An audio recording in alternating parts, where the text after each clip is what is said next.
আজকে আমি আপনাদেরকে গরুর মাংস কিভাবে রান্না করতে হয় সেটা দেখাচ্ছি। প্রথমে আমরা পেঁয়াজ, এলাচি, দারচিনি ভেজে নিলাম। তারপর একটু রসুন বাটা দিলাম। তারপর আমরা দিব আদা বাটা। তারপর একটু জিরা বাটা দিব। গরুর মাংস রান্না অনেক ইজি। আপনারা চাইলে বাসায় যে কোনো নিয়মে ট্রাই করতে পারেন।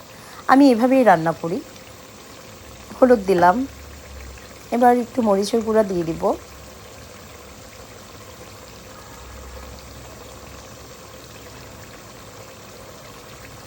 ধনিয়ার গুঁড়াটাও দিয়ে দিলাম।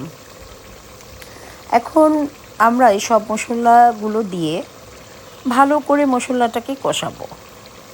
কষানোর পর তেল বের হলে আমরা এখানে গরুর মাংসটা দিয়ে দিব। তারপর আমরা এটাকে ভালো করে কষাবো। এমনভাবে কষাবো, একবার কষানোর পর তেল বের হবে, তারপর আবার একটু পানি দিব, তারপর আবার কষাবো, তারপর আবার একটু পানি দিব। এভাবে করে কষিয়ে কষিয়ে যদি আপনি ভুনা মাংস খেতে চান তাহলে আপনি এভাবে কষিয়ে কষিয়ে 2বার পানি দিবেন, 2বার কষাবেন, তাহলে মাংসটার ঝোল অনেক মজা হয়। আপনারা আমার মতো ট্রাই করতে পারেন, বাসায় চেষ্টা করবেন অবশ্যই।